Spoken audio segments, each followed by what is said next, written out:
Welcome to మెగాని TV burning topic. August 11 Pakistan చరిత్రను శాసించబోయే అత్యంత ప్రమాదకరమైన తేదీ ఇదేనా? దశాబ్దాలుగా ఉక్కుపాదం కింద నలిగిపోతున్న ఆ పెద్ద రాష్ట్రం ఇప్పుడు ఏకంగా స్వాతంత్రం ప్రకటించుకునేందుకు ఎందుకు సిద్ధమవుతోంది? అణిచివేతకు వ్యతిరేకంగా బలుచేదులు పూరించిన ఈ సమర శంఖం వెనుక అసలు కథ ఏంటి? ప్రపంచ పటంలో పాకిస్తాన్ మ్యాప్ త్వరలో కనుమరుగైపోనుందా? ఈ ఉత్కంఠభరిత అంశంపై స్పెషల్ ఫోకస్.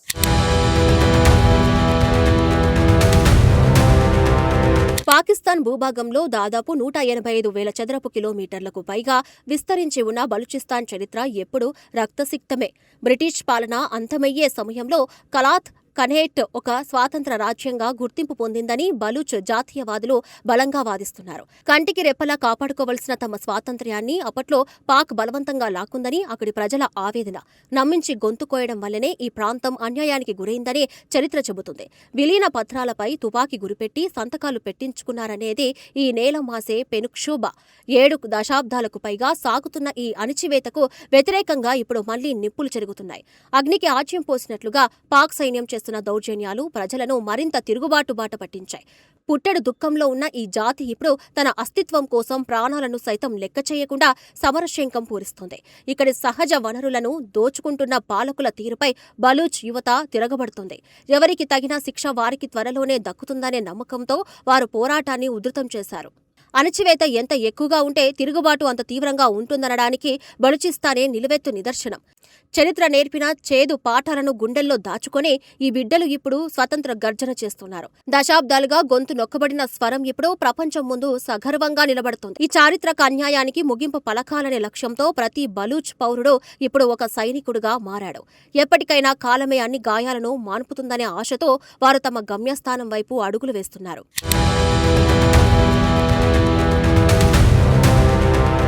బలూచిస్తాన్ గడ్డపై ఇప్పుడు పాకిస్తాన్ సైన్యానికి స్థానిక సాయుధ సమూహాలకు మధ్య జరుగుతున్న యుద్ధం ఒక రేంజ్లో నడుస్తుంది. బలూచ్ లిబరేషన్ ఆర్మీ వంటి సంస్థలు ప్రభుత్వ బలగాలను ముప్పు తిప్పలు పెడుతూ తీవ్రమైన దాడులకు పాల్పడుతున్నాయి. తమ ప్రాంతంలో 80 నుండి 90% భూభాగం తమ గుప్పెట్లోనే ఉందని ఆ గ్రూపులు ప్రకటిస్తున్నప్పటికీ వాస్తవ పరిస్థితి పూర్తిగా భిన్నంగా ఉంది. మునివేళ్లతో గోడ కొట్టినట్లుగా సాగే ఈ గెరిల్లా యుద్ధాలు సైన్యాన్ని కలవరపెడుతున్నాయి. కీలక పట్టణాలు మాత్రం పాక్ ఆధీనంలోనే ఉన్నాయి.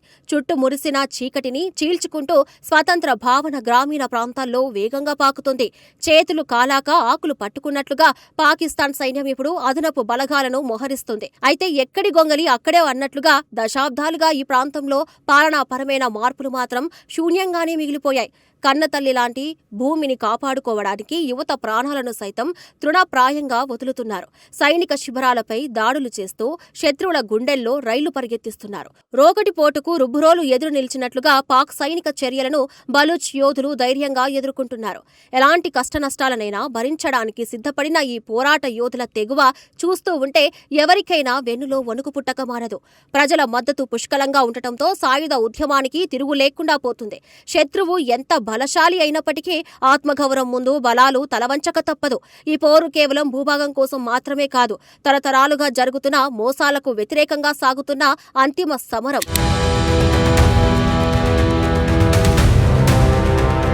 ఒక దేశంగా ప్రపంచ పటంలో నిలబడాలంటే కేవలం పోరాటాలు ఉంటే సరిపోదు. అంతర్జాతీయ సమాజం నుంచి బలమైన గుర్తింపు ఉండాలి. స్వతంత్ర రిపబ్లిక్ ఆఫ్ బలూచిస్తాన్గా అవతరించాలని భావిస్తున్న ఈ ప్రాంతానికి ప్రస్తుతం ఆ దౌత్యపరమైన అండదండలు కరువయ్యాయి. ఇరుగు పొరుగు దేశాలు లేదా అగ్రరాజ్యాలు ఎప్పటి వరకు ఈ స్వతంత్ర ప్రకటనను అధికారికంగా గుర్తించేందుకు ముందుకు రాలేదు. ఆశతో భారత్, ఇజ్రాయెల్, ఆర్మీనియా వైపు చూస్తున్నప్పటికీ వాస్తవ రాజకీయాలు మాత్రం ఎంతో క్లిష్టంగా మారాయి. ముక్కు మీద ఈక పడితే తెలియని స్థితిలో కొన్ని దేశాలు మౌనం వహిస్తూ ఉంటే మరికొన్ని పాకుతో సంబంధాల రీత్యా పెదవి విప్పడం లేదు. ఐక్యరాజ్య సమితి వేదికలపై మానవ హక్కుల ఉల్లంఘనపై గలం ఎత్తుతున్న ఆచరణలో ఆశించని ఫలితాలు రావడం లేదు. ఒంటరి చెట్టు గాలికి కొట్టుకుపోయినట్లుగా బలూచిస్తాన్ పరిస్థితి ప్రస్తుతం అంతర్జాతీయ స్థాయిలో తయారైంది. ఎవరి దారి వారిదే అన్నట్లుగా ఇతర దేశాలు తమ స్వార్థ ప్రయోజనాల కోసం ఈ సమస్యను పట్టించుకోకుండా మౌనం వహిస్తున్నాయి. అడవిలో వెన్నెల కాసినట్లుగా బలూచ్ నేతల దౌత్య ప్రయత్నాలు ప్రస్తుతం నిష్ఫలమవుతున్నాయి. అయితే పట్టువదలని విక్రమార్కుడిలా వారు తమ ప్రయత్నాలను మాత్రం ఎక్కడా విరమించడం లేదు.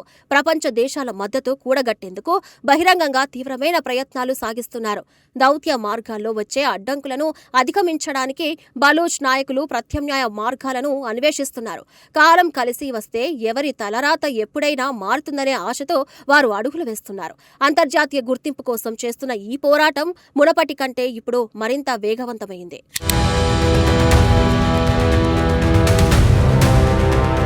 ప్రకృతి ప్రసాదించిన అపారమైన సహజ వనరులతో బలూచిస్తాన్ ఒక బంగారు గనిలా కనిపిస్తుంది. కానీ అక్కడ ప్రజల జీవితాలు మాత్రం దుర్భరంగా మారాయి.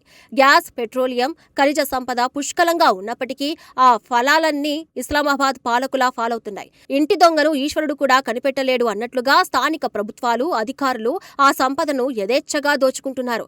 ఇక్కడ పుట్టిన ప్రజలు మాత్రం కనీస వసతులు కూడా నోచుకోక దుర్భర జీవితాలను గడుపుతున్నారు. అభివృద్ధి జాడలేని మూలన పడిన ప్రాంతంగా బలూచిస్తాన్ నిత్యం వెనకబాటుతనంతో సతమతమవుతుంది. సంపద ఒకరిదైతే అనుభవించేది మరొకరు అన్న చందంగా స్థానికుల పరిస్థితి తయారైంది. ఈ ప్రాంతం నుంచి వెళ్లే సంపదతో దేశం మొత్తాన్ని పోషిస్తున్నప్పటికీ బలూచ్ ప్రజలకు మాత్రం కేవలం కన్నీళ్లు మాత్రమే మిగులుతున్నాయి. నీళ్లు లేక ఎండిపోయిన నేలలో మొక్క ఎలా ఎదగదో అలాగే ఈ ప్రాంతంలో సరైన ఉపాధి అవకాశాలు లేక యువత రోడ్డున పడుతున్నారు.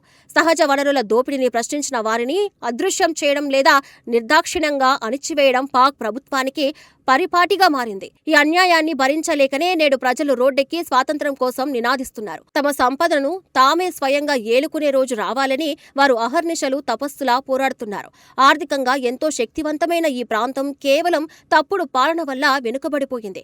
వనరులు ఉన్న చోటే వినాశనం ఉందన్నట్లుగా ఈ ప్రాంతం నిత్యం ఘర్షణలకు అడ్డాగా మారుతుంది. ఈ దోపిడీకి అడ్డుకట్ట వేయాలంటే స్వతంత్రమే ఒక్కటే మార్గమని ప్రజలు గట్టిగా నమ్ముతున్నారు.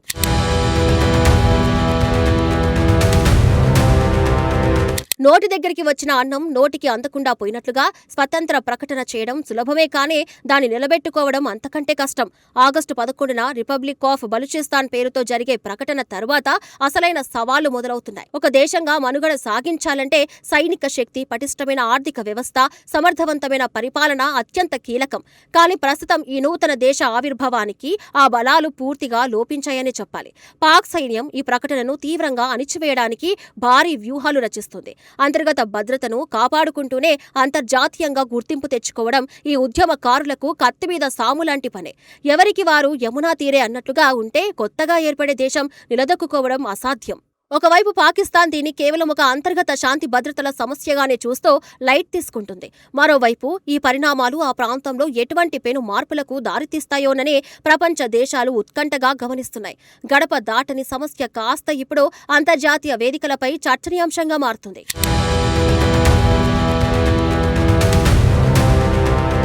చరిత్ర పుటల్లో ఎన్నో పోరాటాలు నమోదయ్యాయి కానీ అస్తిత్వం కోసం ఒక జాతి సాగిస్తున్న ఈ అంతిమ సమరం మాత్రం అత్యంత ఉత్కంఠను రేకెత్తిస్తుంది. దశాబ్దాల అణిచివేతకు వ్యతిరేకంగా బలూచ్ ప్రజలు ఎలుగెత్తిన స్వరం ఇప్పుడు ప్రపంచాన్ని ఆలోచింపజేస్తుంది. ఆగస్టు 11 ప్రకటన తర్వాత పాకిస్తాన్ రాజకీయ చిత్రపటం తలకిందులు అవుతుందా లేక ఈ స్వతంత్ర ఆకాంక్ష మరోసారి అణిచివేతకు గురవుతుందా అనేది కాలమే నిర్ణయించాలి. ఏది ఏమైనా హక్కుల కోసం జరిగే ఈ పోరు ముగింపు ఎటు దారితీస్తుందో చూడాలంటే మరికొన్ని రోజులు వేచి చూడాల్సిందే.